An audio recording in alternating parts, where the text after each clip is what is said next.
From his start in the California punk scene with artists like No Age and Liars, to designing covers for Childish Gambino and Jay-Z, Ryan's work is an exercise in collaboration with each musician he works with. Hey, how's it going? Thanks for coming. Good to see you. Good to see you too.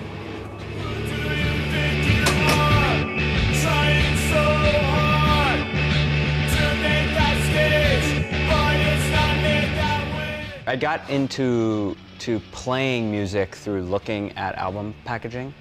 When I was a kid, I would go through my parents' collection of records and take them all out of the shelves and reorganize them, not by genre, not by alphabetical, but by like my favorite to my least favorite. So all of Alice Cooper's records, all of the Beatles records, all of the Blue Note records, all of Elton John's records. What was your first work with No Age?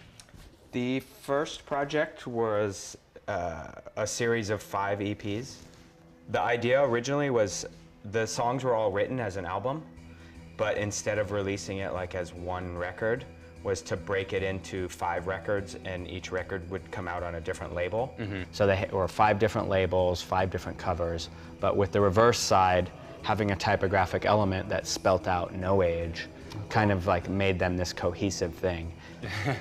Very cool. And it also gave people like this reason to want to collect them, to like build, you know, kind of like building this puzzle. And so sometimes people are missing like the A or the O, and they have to like scavenger hunt to find it.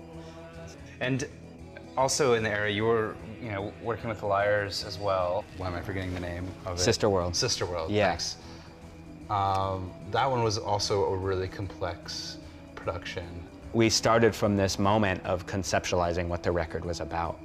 So we're able to, by having that sort of backbone of like a real story, like really dial in the packaging and how that translated photographically to the record of them being inserted into these sort of environments that were devoid of any other existence, you know?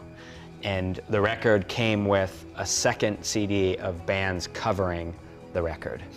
So it was like a sister world, and it was like a sister record, which is kind of great, you know? Yeah, that's awesome. How did you end up getting sort of outside of, LA, No Age, Liars, and moving on to these other artists? It was really like all based on friendship.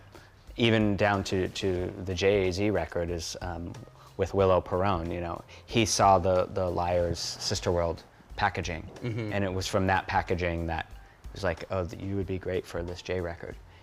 Yeah, and tell me about the idea. What was the large concept for the entire album and the visuals for it? I'll quote what Jay said is that, like, it's about duality, and like, how do you navigate life through success and failure? Like, how do you live both worlds? One could act as like a male and a female. One is like they're sort of together, but they're pulling apart, kind of looking back at each other, but then, placed right on top this like, sort of heavy or sort of masculine redacted logo that sort of almost looks like it could be hiding something. So this is meant to be ripped. Right here, right? Oh, that's awesome. So then you can scratch off to reveal moments of the lyrics, right? There was some hidden information, but it was also quite revealing, you were forced to like rip this action of like ripping and tearing and destroying something you just purchased, which is quite beautiful in a way, right? To not to have care for it, but also to just be willing to be like, I just purchased this and I'm gonna rip it and look it up, right? Yeah, it's great. You want that in packaging. You want to like have to interact with it or like do something to get more out of it. Whatever it is, like I'm gonna make it because that's who I am.